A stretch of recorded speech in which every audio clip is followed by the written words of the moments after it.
네, 오늘 선정교실은 사진과 영상을 어떻게 잘 남길 수 있는지에 대해서 교육을 해보려고 하는데요.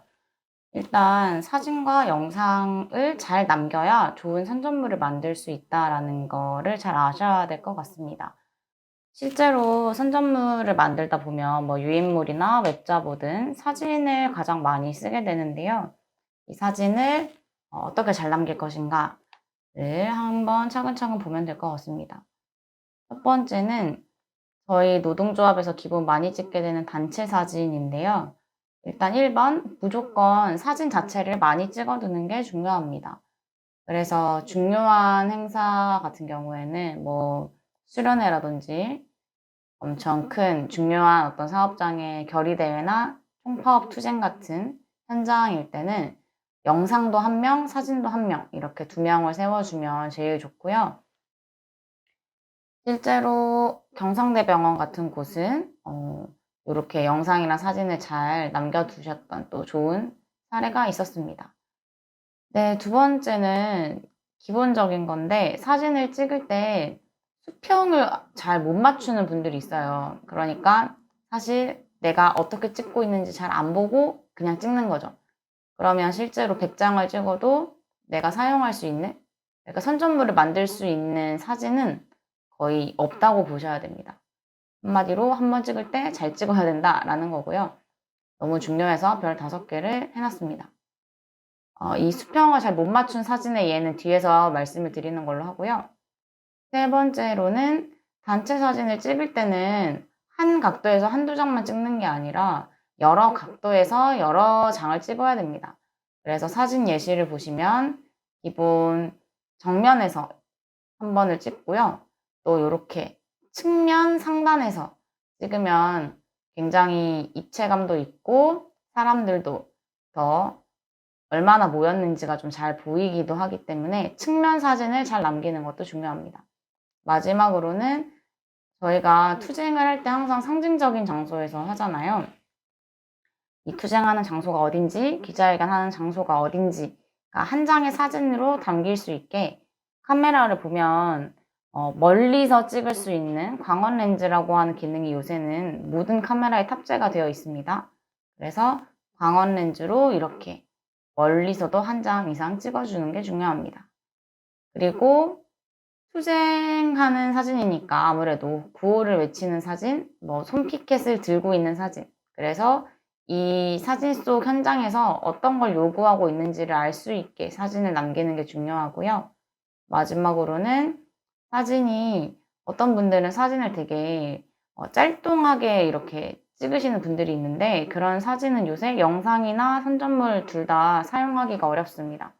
그래서 사진은 9대 16의 비율로 맞추시고 휴대폰 화면에 꽉 차게 하시고 화질은 HDR, 그러니까 제일 최고급 화질로 설정한 후에 촬영을 해주시는 게 가장 중요합니다. 요거는 다 기본적인 거니까 반드시 지켜야 된다고 생각을 하시고 단체 사진을 이렇게 찍어주시면 되겠습니다. 넘어가서 좀 더 구체적으로 어떻게 찍어야 멋있고 잘 사용할 수 있는 사진이 되는지 말씀드릴 텐데요. 일단 사람이든 이렇게 단체든 정면 사진보다는 측면으로 대각선으로 사람이 이어지게 찍는 게 훨씬 멋있습니다. 사진을 보시면 세 사진 다 이렇게 측면으로 대각선으로 사람이 배치되게 찍혀 있죠. 이게 굉장히 중요하다. 이렇게만 찍어도 성공한다 라는 거를 말씀을 드리고요. 실패라기보단 좀 아쉬운 사진의 예를 보여드리겠습니다. 이거는 아마도 저희가 세종시에서 집회했던 사진 같은데요. 일단 제가 말씀드린 것처럼 사진 비율이 9대 16이 아니죠. 좀 다소 짧습니다. 그래서 선전물에 쓰기가 좀 어려운 구도고요. 또 제가 강조했던 수평이 안 맞습니다. 이 사진의 수평이 맞지 않기 때문에 사실 굉장히 어수선해 보이고 또 오른쪽 사진을 보시면 이게 이영훈 위원장님을 집중해서 찍고 싶은 건지 여기 모인 참가자들이 잘 보이게 찍고 싶은 건지 아니면 이게 세종시 정부청사 앞에서 찍었다는 걸 강조하고 싶은 건지 세 가지 다 강조가 안 되는 안타까운 사진입니다. 그래서 내가 정확히 인물을 찍고 싶은지, 전체 단체를 찍고 싶은지, 아니면 이 보건복지부나 정부 청사 건물이 한꺼번에 들어오는 광원 렌즈로 찍고 싶은지를 정해서 정확히 그거에 맞게 찍어줘야 된다라는 거를 뭐 아쉬운 사례를 바탕으로 해서 좀 설명을 드렸고요. 넘어가서 집회 때 그럼 어떻게 찍어야 되나요? 라는 분들이 계실 것 같아서 기본적으로 찍을 구도의 예시를 사진으로 보여드리겠습니다. 일단 첫 번째는 뭐 기본 정면에서 피켓을 높이 들고 있는 거 혹은 팔뚝질을 하는 이런 힘찬 사진 한 장은 반드시 필요한 거고요. 그리고 왼쪽 아래쪽에 보면 우리 조합원과 우리 조합원들이 모여서 정확히 요구한 게 뭔지가 잘 담긴 구호, 피켓이 잘 담긴 사진, 이렇게 좀 클로즈업 된 사진도 아주 중요합니다. 이렇게 두 장만 찍어도 사실 기자회견 끝나고 혹은 집회 끝나고 언론사에 사후 보도자료로 낼 수 있는 사진이 되는 거예요. 넘어가서 여기 왼쪽 아래쪽에서 중간에 있는 거 이런 것도 뭐 집회 끝나고 상징의식 같은 거를 하시잖아요. 그런 거를 할 때 이제 멀리서 찍으면 사실 그냥 어수선해 보일 수 있기 때문에 뭐 이런 상징의식을 할 때는 조합원의 손이나 이 상징의식의 구체적인 내용이 좀 담길 수 있게 클로즈업을 해서 찍어주면 좋습니다. 그리고 아래쪽 오른쪽 보시면 저희가 어떤 행사를 하든 항상 그 행사의 행사명과 일시가 적혀 있는 현수막을 무조건 만들잖아요. 이 현수막과 발언자, 우리 조합원 발언자가 이렇게 한 샷으로 들어올 수 있는 이런 사진들을 남겨두는 게 중요합니다. 그리고 어떤 행사인지 현수막 내용이 좀 보이게끔 찍어줘야 이런 행사에서 이런 사람이 발언을 했구나 라는 걸 알 수가 있겠죠. 마지막으로 위쪽에 있는 이 단체 사진인데요. 이렇게 조합원들이 많이 모였다라는 거를 좀 보여주고 싶을 때는 멀리서 단체 사진을 찍는 것도 좋고 사진을 찍을 때는 되도록 이렇게 위로 올라가서 찍어줘야 아주 멋있게 또 멀리까지 찍을 수가 있습니다. 그래서 깃발 같은 것도 잘 담아서 좀 웅장함이 담긴 사진을 찍는 게 좋고요. 이런 사진은 좋은 사진을 건지기가 힘들기 때문에 많이 찍어서 그 중에 잘 나온 사진을 남기는 식으로 하시면 좋겠습니다. 넘어가서 다음 사진은 사람이 아니라 구호에 좀 포인트를 맞춘 사진인데요. 아무래도 노동조합 활동이기 때문에 우리의 요구를 관철시키기 위해서 투쟁하는 경우가 많습니다. 그래서 사람만 찍으면 되는 게 아니고 이 집회에서 이 기자회견에서 이런 요구를 했다라는 걸 담을 수 있게 구호를 잘 담아줘야 합니다. 왼쪽 상단에 보시면 제가 일부러 사람은 없이 사진을 찍었어요. 이 몸에 손글씨로 쓴 구호랑 또 이 피켓 구호만 좀 포인트가 되게 찍은 거고요.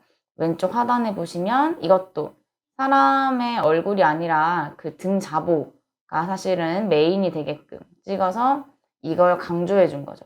이런 사진들도 굉장히 활용도가 높습니다. 오른쪽 하단에 보시면 이것도 발언하는 사람을 조금 흐릿하게 날리고 뒤에 있는 이 집회의 구호가 잘 보여질 수 있게끔 사진을 찍은 겁니다. 이런 걸 좀 참고해 주시면 좋겠고요. 넘어가서 사람을 어떻게 잘 찍을 것인가인데요.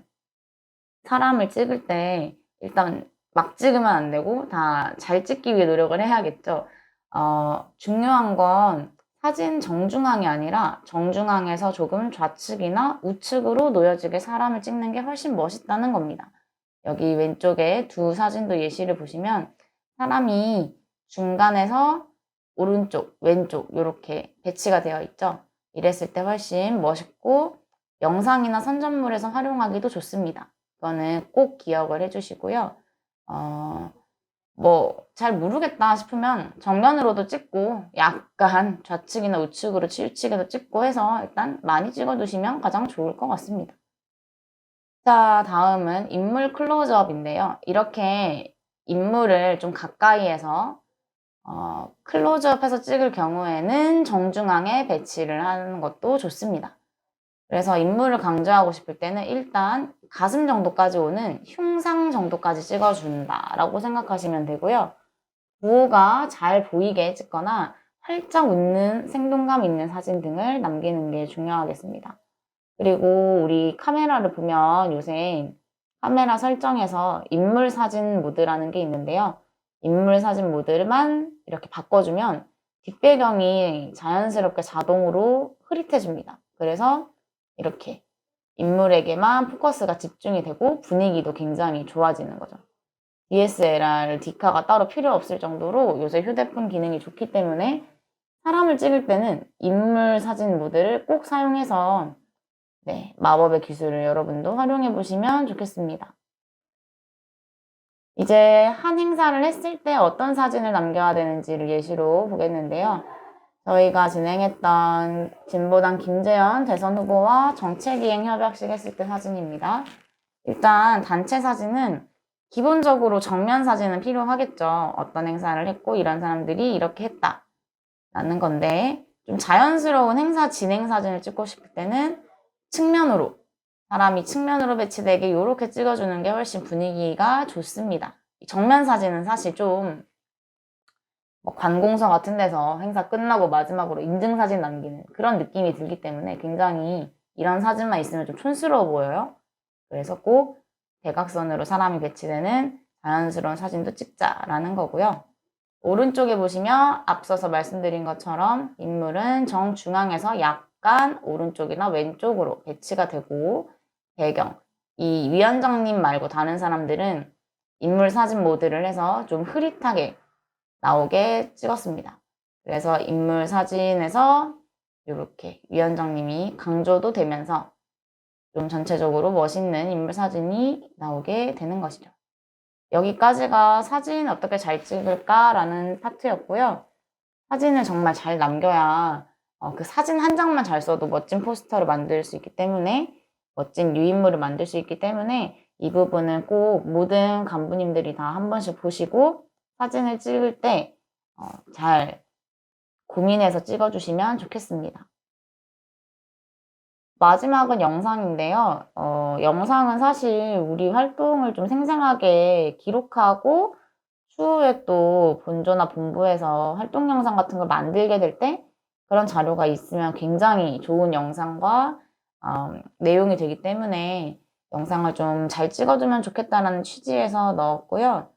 기본 우리가 하는 활동이 기자회견, 집회, 내부용 행사 이렇게가 있잖아요. 그래서 기자회견은 현장조합원이 발언하는 내용, 구호를 외칠 때는 그 구호를 외치는 장면만 10초 정도로 짧게 이런 식으로 찍어주시면 좋습니다. 어쨌든 우리가 그 현장에서 뭘 요구하느냐가 중요하기 때문에 그걸 잘 남기려면 구호를 외칠 때, 피켓을 이렇게 들 때 찍는 게 중요하겠죠?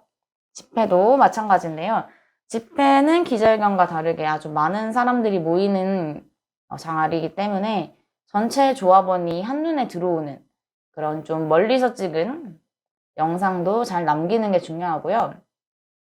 구호 외치는 영상, 팔뚝질하는 영상, 행진하는 영상 이런 것들은 특히 잘 남겨야 됩니다. 다 10초에서 20초 정도로 짧게 많이 남기는 게 중요합니다. 마지막은 내부 행사인데요. 내부 행사는 아무래도 이게 얼마나 유익했다, 우리끼리 모여서 즐거웠다 이런 내용들이 좀 영상으로 잘 전달이 되면 좋잖아요. 그래서 행사에 참가해서 즐거워하는 우리 조합원들의 모습이라던가 중요한 무대들, 강연이라던가 문화제라던가 그런 것들을 중심으로 10초에서 20초씩 다 똑같습니다. 길게 찍을 필요가 없어요. 정말 발언을 풀로 영상을 찍겠다가 아닌 이상은 짧고 다양하게 많이 찍어주는 게 여러모로 활용하기가 좋습니다. 이렇게 말만 들어도 잘 모르겠다, 감이 안 오겠다 하시는 분들도 많으실 텐데요.